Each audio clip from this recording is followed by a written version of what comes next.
Welcome to Reform Thinking. I am really glad you could join us today. We are about to jump into a deep dive that, well, it hits pretty close to home for all of us. It really does. I mean, we are talking about the reality of human relationships today. Yeah.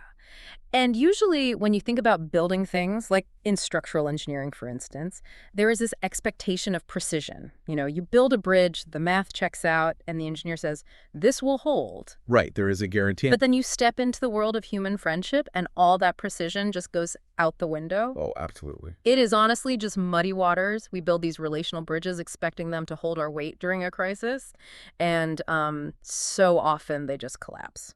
It is the absolute definition of structural failure in human terms. We want a guarantee, but people are frail. Our connections are not bound by steel and concrete. Yeah, that makes a lot of sense. They are bound by shifting human affections, circumstantial convenience, and mutual benefit, which means they are inherently fragile under pressure. Which is the core reason we are opening up our source material for today. We are looking at excerpts from J.C. Ryle's classic 19th century work, Practical Religion. Specifically, a really fascinating chapter titled The Best Friend. Spot on. Our mission today is to investigate that universal human desire for a genuine friend, contrast it with the often disappointing reality of our earthly relationships, and examine Ryle's proposition that Jesus Christ is the sole perfect fulfillment of this desire. It is a massive claim. It is. So if you are listening to this right now, pull up a chair and sit in with us for this theological and practical analysis. Let us get into it. Ryle starts by establishing a very stark contrast right out of the gate. He points out that the world is full of sorrow because of sin, making a true friend better than gold. But then he hits us with a harsh reality. Right. He says true friends are scarce. He paints a picture that resonates immediately, Most people will stand by us in prosperity. They will eat, drink, and laugh with us when the sun is shining. Yeah, the fair weather friends. Precisely. But the moment the darkness falls, when we are sick, helpless, or poor, those connections just vanish. It is devastating. It is. Yeah. And Ryle is setting up a diagnosis of the human condition here that is far more severe than just feeling lonely on a Friday night. Mm-hmm. He argues that man is the neediest creature on earth. And the root cause of that extreme need is sin. Let me bring in a modern parallel to this sunshine of prosperity friend Ryle talks about. I would love to hear it. We see this constantly with social media connections today. You have hundreds, maybe thousands of people liking your posts when your life is curated, when it looks happy and successful. Well, for sure. You post a vacation photo and everybody wants to interact. Yes. But when you hit a wall, when you are in the middle of a 2 a.m. crisis and you need someone to actually sit in the ashes with you, the comment section is empty. The digital crowd disappears. They completely disappear because they only signed up for the sunshine. That parallel really hits the mark. And Ryle pushes past that social isolation into the spiritual reality driving it. He does not view the human struggle as a slight stumble or just a temporary lack of companionship. No, he goes much further. He views it as a fatal, paralyzing condition affecting every faculty of the human soul. He uses 3 very specific, vivid metaphors to describe this depravity. Let us walk through those. First, he says we are sick with a moral disease in our blood. It is a fatal plague. He is very specific about the insidious nature of this disease, too. He writes, whether we know it or not, whether we feel it or not, we are all dying daily. That is a terrifying thought. It really is. He is completely detaching our objective condition from our subjective feelings. Which means you might feel fine subjectively. You might have a high salary, a nice home, and a robust social calendar. But objectively, the spiritual condition is terminal. The disease is acting on the system regardless of your awareness of it. Right. Second, he shifts to a financial metaphor. He describes humanity as bankrupt debtors. This one is striking. We owe our Creator 10,000 talents, and we have absolutely nothing to pay. We are daily getting more involved in liability, with zero hope of discharging ourselves. I want to stop and look at the math on that for a second, just to put that into perspective for you listening. 10,000 talents in the ancient world was, wow, it was an astronomical, almost comical sum. It was a number they could barely wrap their heads around. Yeah. A single talent was roughly equivalent to 20 years of wages for an ordinary laborer. Wow. So 10,000 of them would be 200,000 years of manual labor. It is a deliberately absurd number to illustrate an unpayable debt. You could work for 1,000 lifetimes perfectly, Yeah. and you still would not make a dent in the principal. You are looking at the core issue. The sheer scale of the debt means any attempt at self-repayment is a complete delusion. And his third metaphor is maritime. We are shipwrecked, Cast away. cast away, sinking under the waves of our own guilt, totally tied and bound. He uses the words shiftless, hopeless, helpless, and powerless. The spiritual debt and the mortal sickness are insurmountable without outside intervention. The rescue has to come from above the waves. But if I am drowning, sympathy on the shore is useless. Empathy without action is just shared misery. That is a crucial point. A rescue requires intervention, which fundamentally shifts how we have to define what a friend actually is. Yes, it changes the whole standard. A friend who just sits on the shore and shouts words of affirmation is no good to me in that scenario. I need someone who takes action. Ryle argues that the true measure of friendship is deeds, not just words or feelings.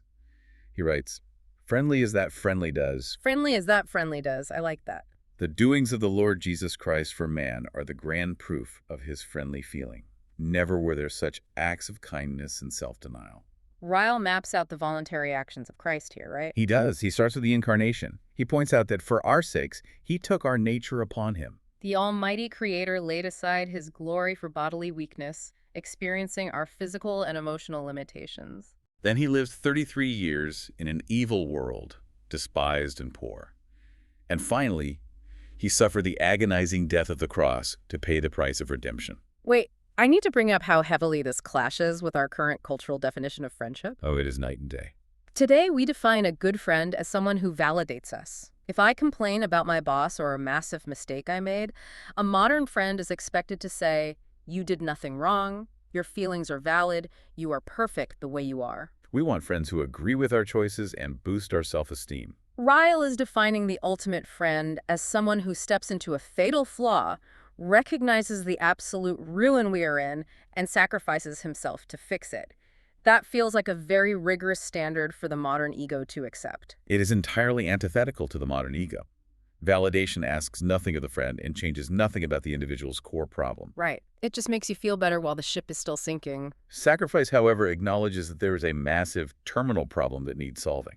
What is fascinating here is the voluntary nature of the cross that Ryle highlights. Let us dig into that. He stresses that Jesus was not forced into this by circumstances. He could have summoned 12 legions of angels and scattered his enemies with a single word. The sheer restraint of that moment is staggering. He had absolute authority over the situation at every moment. He had the complete capability to end his physical suffering instantly, but chose to endure it to make an atonement. He did. And Ryle draws out a stark contrast based on Romans chapter 5, verse 8.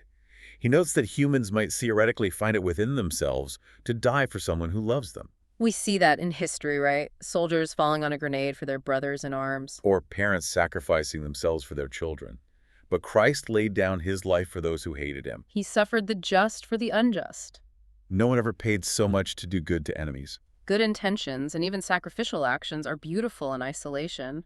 But sacrifice alone is only effective if the person has the sheer capability to actually succeed. That is very true. I might be willing to jump into a rushing river to save someone, but if I cannot swim, we both drown. The intention was pure, but the capability was zero. Earthly friends might intensely want to help you, but they lack the means. They can sit beside you in the hospital and weep with you, but they cannot remove the grief or cure the disease. They just do not have the tools. Christ, however, possesses all authority in heaven and earth. He is not just empathetic.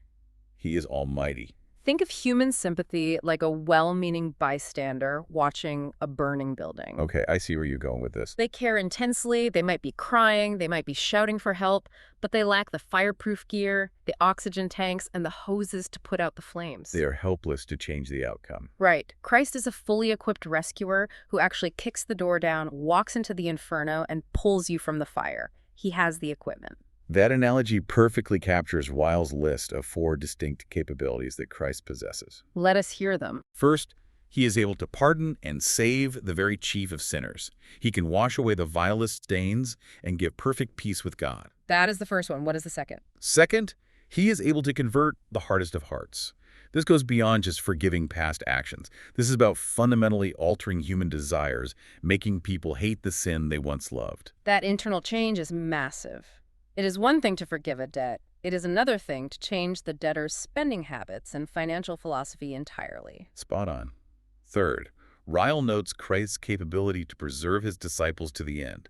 He gives them grace to overcome the world, the flesh, and the devil. So he does not just save them and leave them to fend for themselves. No, he preserves them. And fourth, he grants unmatched gifts, peace in poverty, joy in sorrow, and bright hopes in death.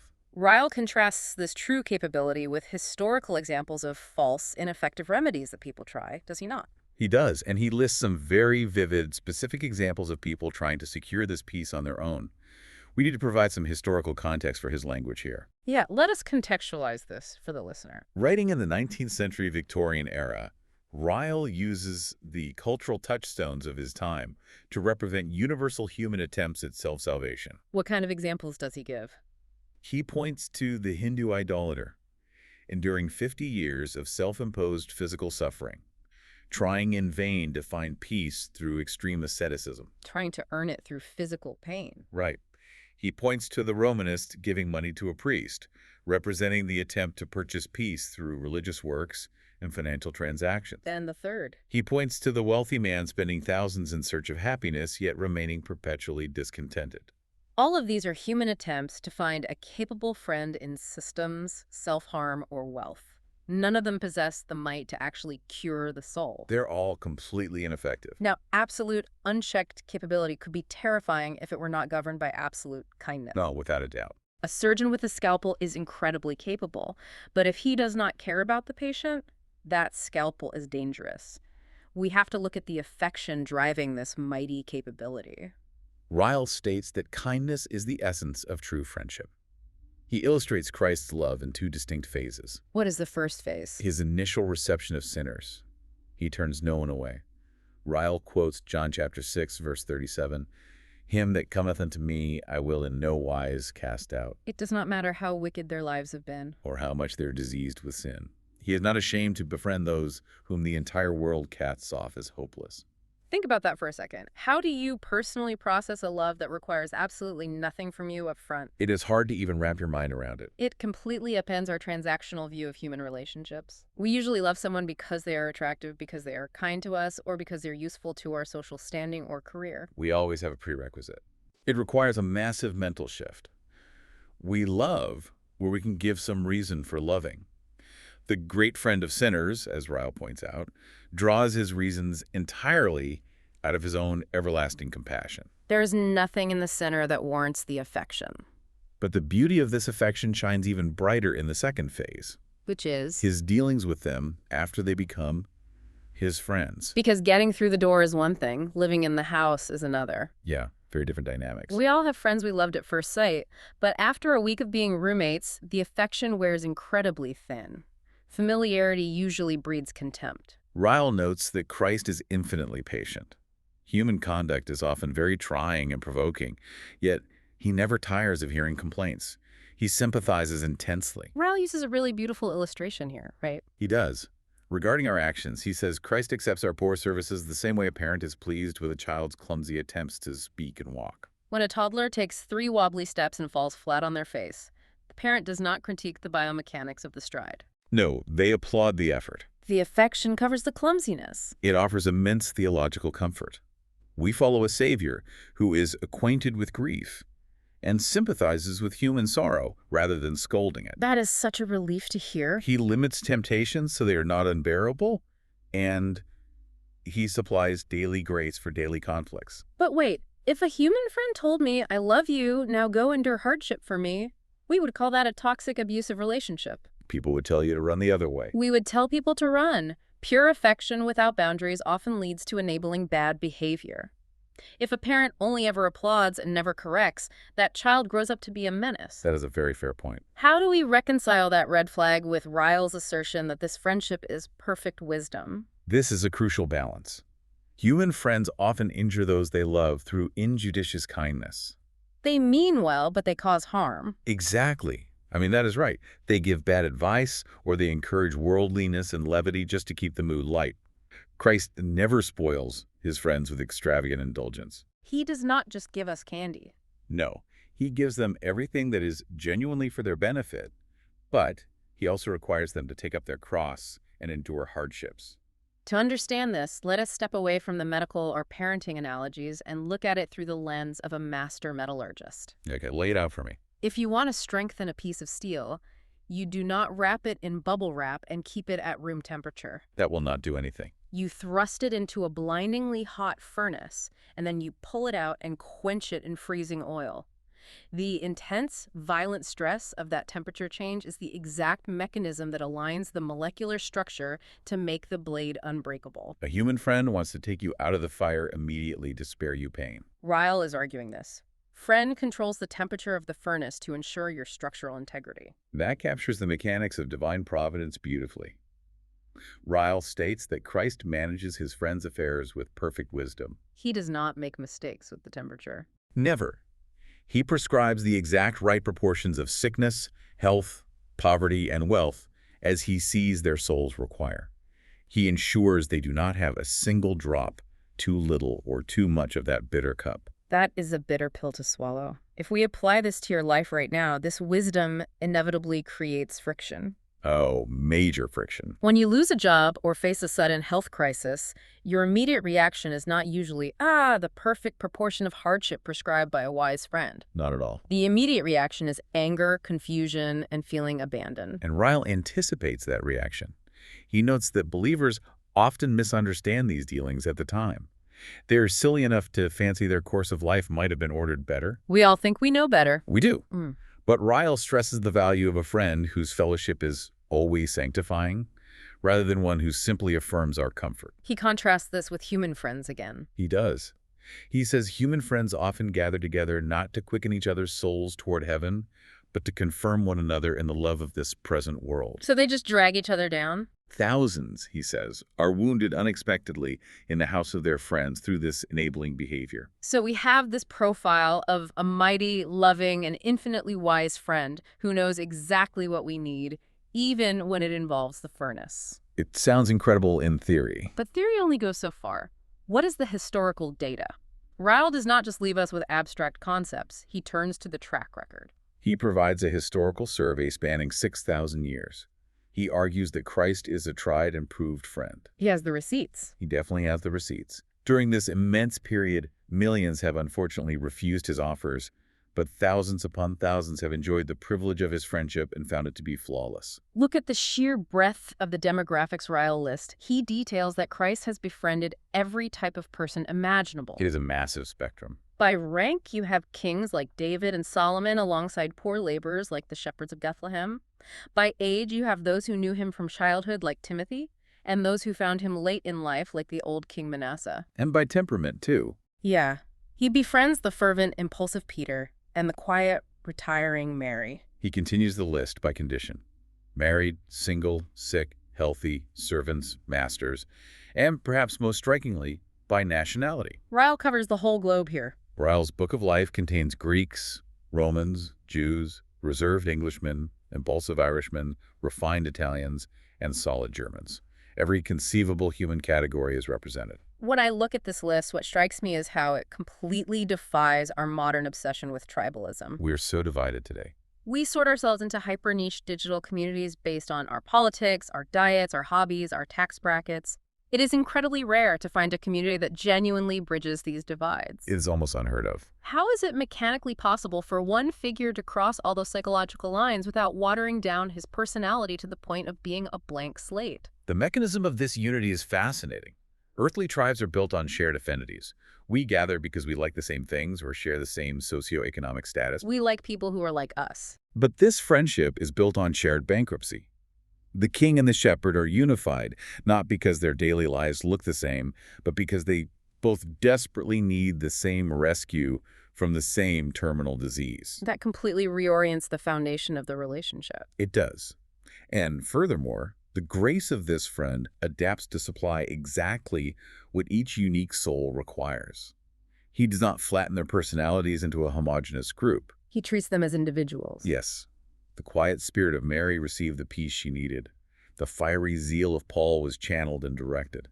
There is, as Ryle puts it, enough and to spare for the entire spectrum of humanity. They all made trial of his friendship and found nothing wanting. Nothing wanting at all. Having proven this friendship across history and across all these different personality types, there remains one final vulnerability we have to address. It is the tragic, transient nature of all earthly bonds. Even the best human friend, the most loyal, the most wise, is subject to time and decay. Ryle paints a deeply melancholic picture of earthly instability to introduce this point. He observes that riches fly away, youth decays, and intellect is soon exhausted. But the sharpest pain comes from relationships. They are marked by scattering, leave-takings, and eventually the grave. He describes the sorrow of following loved ones to the cemetery and coming back to a cold, silent, lonely, and blank fireside.